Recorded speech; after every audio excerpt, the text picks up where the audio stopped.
Hello, I'm Mario Toneguzzi, managing editor of Canada's podcast. Joining me today on Calgary's podcast is Chris Schellenberger, who is CEO of Purr.ca. Thanks, Chris, for joining us today. Hey, thanks for having me, Mario. It's a pleasure.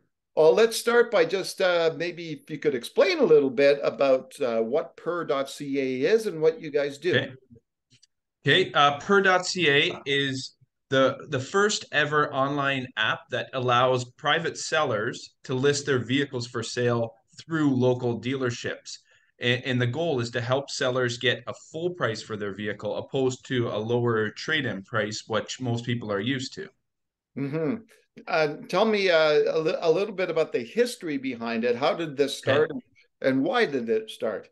Sure. I'll try to make it short. So I've been in the car business almost 20 years now, and I've quit the car business three separate times, Wow. mainly because of the industry. I realized I felt it was cutthroat, but it kept bringing me back. I worked my way up from a salesman to sales manager to director of pre-owned operations for a four-store dealer group.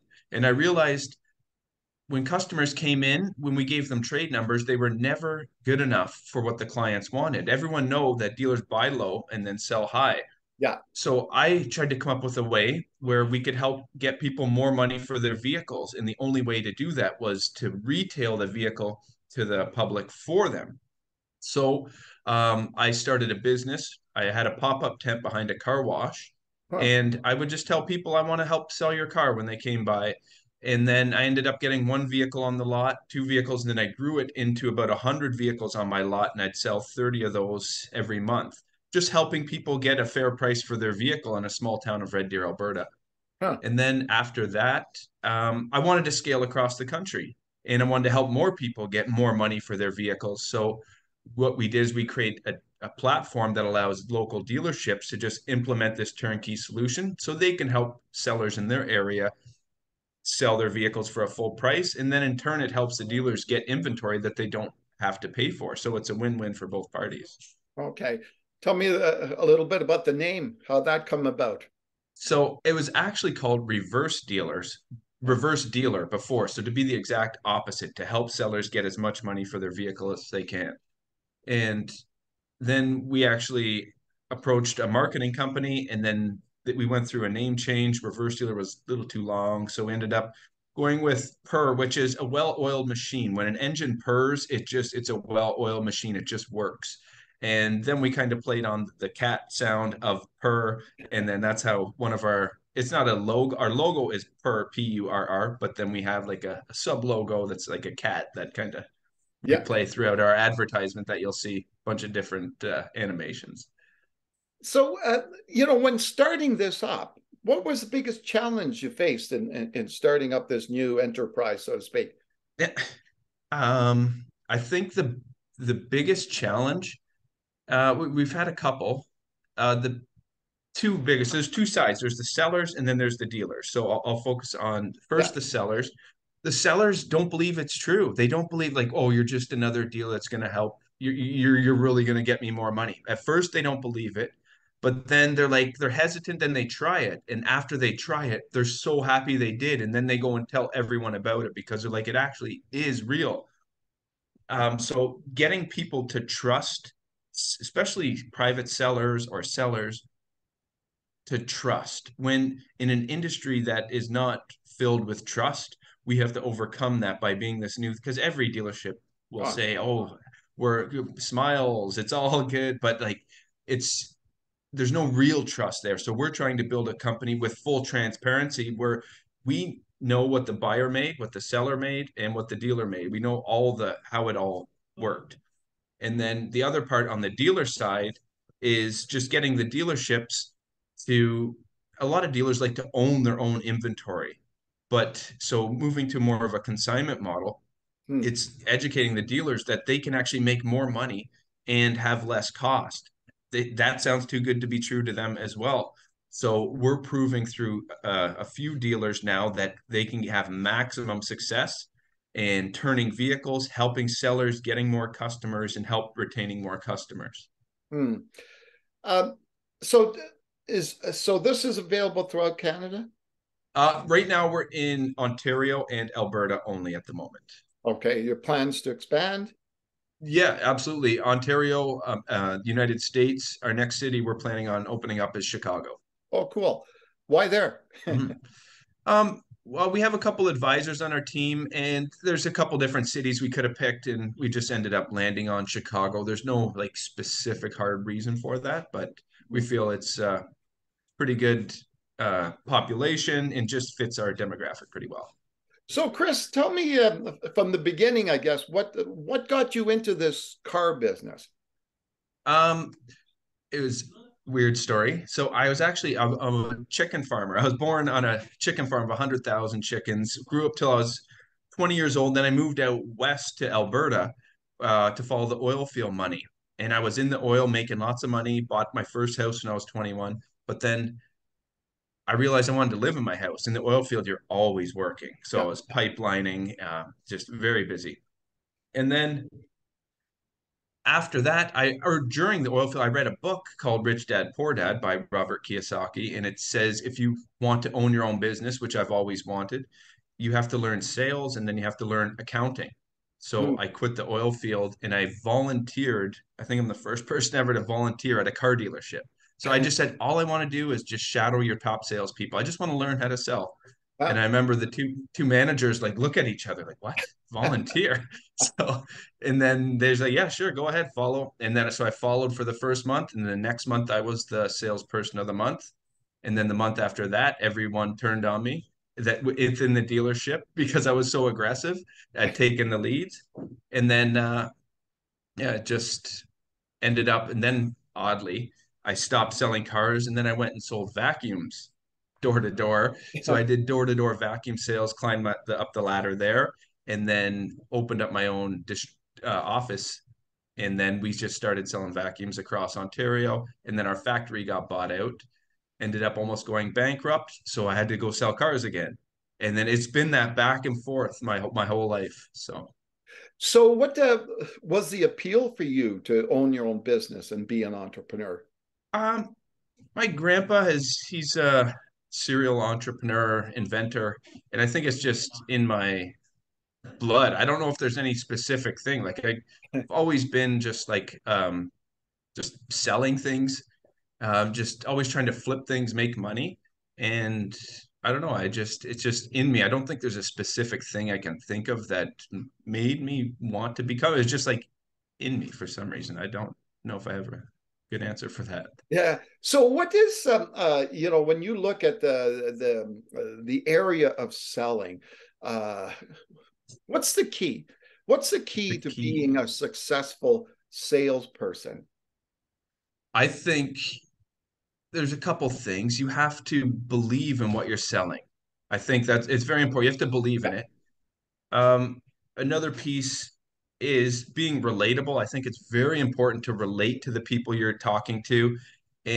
But the number one thing is being inquisitive, asking questions to learn and be a detective, uncover the problems by asking questions. Because if you just try to sell what you have, like if I try to sell Purr and just say, this is what we do, we're going to get you the bet, people are like, yeah, whatever, we've heard that. But if you say, like, so if you're going to sell your vehicle right now, what options do you have? They'd be like, well, I'm going to go sell privately or I'm going to sell to a dealer, but I don't want to sell to a dealer. Then you like, why don't you want to sell to a dealer? Well, because I know they're going to give me a low price. And then if they say, well, I'm going to sell privately, well, do you know how to sell private? Do you have access to banks? And just by asking these questions, like, no, well, and then like, do you know of any other solutions? And then just uncover all the problems and then offer your solution pending that your solution is a solution to the problems that you've uncovered. And I think Yeah. that's simple key. So let's talk chicken farm. Let's talk turkey. So where was this? It was in Cambridge, Ontario, just Ah, outside of Cambridge, Ontario. Yeah, okay. yeah. And that was like a family farm or It was a corporate farm, so it was a big like we lived on 100 acres. We had 14 chicken barns, 100,000 chickens. Workers would come to our house every day, oh, and they would help work on the farm, cutting the grass with the chickens and stuff. So, but when I was 12, I was put to work collecting eggs, um, moving chickens to market, emptying out the barn, spraying them down, disinfecting, like all the filthy Okay. jobs that come with it. Okay, I have some experience with that, but how did you deal with that smell? You get used to it, and believe it or not, chickens aren't the very bad smell that you smell when you go out into the country, unless the manure is being spread onto the fields. That is terrible. But we stored it, but we didn't spread it all over the place, so the smells weren't too bad, and you get a little mask. And what did you learn? What did you learn from working on the chicken farm that did you well for the rest of your life and your career? Yeah, I would say the number one thing I learned is work ethic. Yeah, Just work, work. Like when there is a job to do, put in the work. yeah. Yeah. Oh. And when you look at the entrepreneurship side of things right now, Mhm. let's look at it a couple of different ways. First of all, the positives. What's a positive for you, and what do you like about being an entrepreneur? Um, I like the challenge of like my motto, my Instagram is stay uncomfortable with the number one. And it's Ah, all about staying uncomfortable and learning. So going through the painful areas that most people won't to create a solution for others. Like it's very painful for us to work the way we are right now. We're not making a killing off every deal.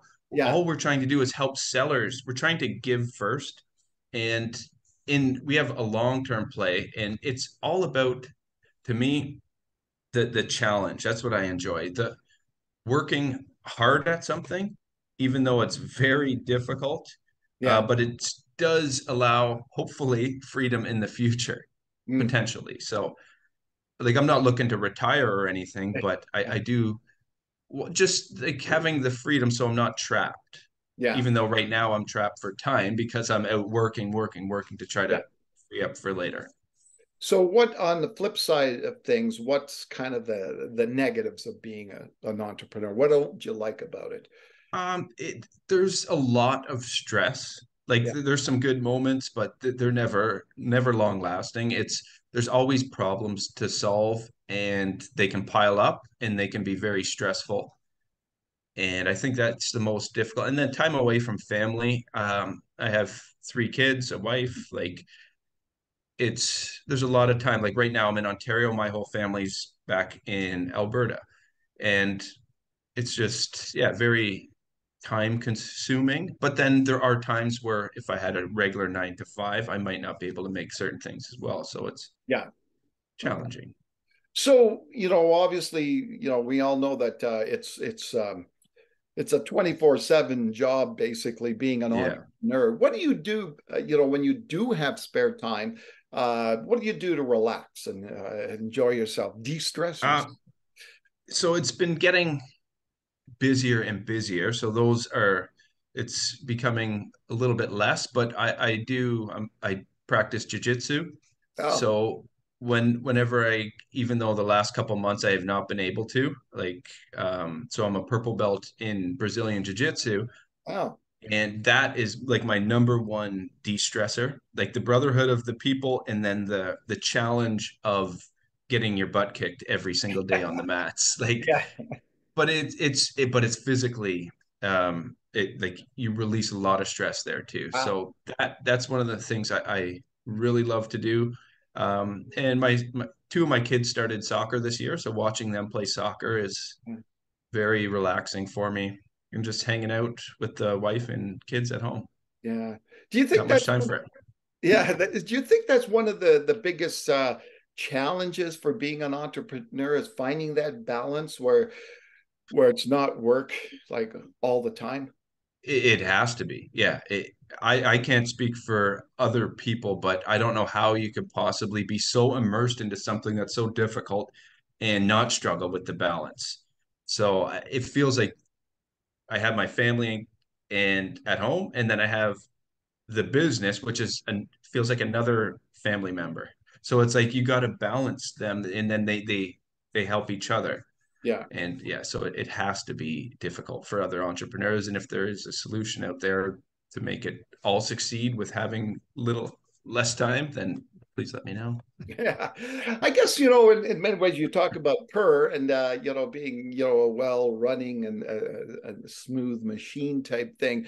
I think Yeah, the case too when it comes to being an entrepreneur is finding that balance so that you are, because yeah, if you're doing work all the time and nonstop, that leads to so many issues like burnout and you name it, right? And for sure. so it becomes more important that way. Right. Absolutely. Yeah. So as you developed on your entrepreneurial journey, Hmm. where did you find I guess information or inspiration to be an entrepreneur? Um, always like years ago, I studied a lot of I call them motivational people, salespeople, um, like old salespeople like Zig Ziglar, Oh yeah. Brian Tracy, those types of people, and Jim Rohn, the older crew, and then the newer, and then Tony Robbins, those kind of things. Read a lot of books. Um, that's where I got a lot of my inspiration. And now you can find a lot of like collaborations of these on YouTube. You can watch videos, inspirational stuff. But the thing that actually makes me like I feel I'm trying to get to a point where I don't need that stuff, and I don't know if I do at this point, but it's just do what I know I need to do and not focus on whether it's right now makes me feel happy, whether I feel like doing it or not. That doesn't matter. It's just like if this is what I've been working towards, then just go out and do it, whether you feel like it or Yeah. not. And that's that motto of the stay uncomfortable that I've been practicing. All right. Excellent. Well, thanks, Chris, for joining Mhm. us today. For sure. Well, thank you very much, Mario. It was a pleasure. All right. That was Chris Schellenberger, who is CEO of Purr.ca.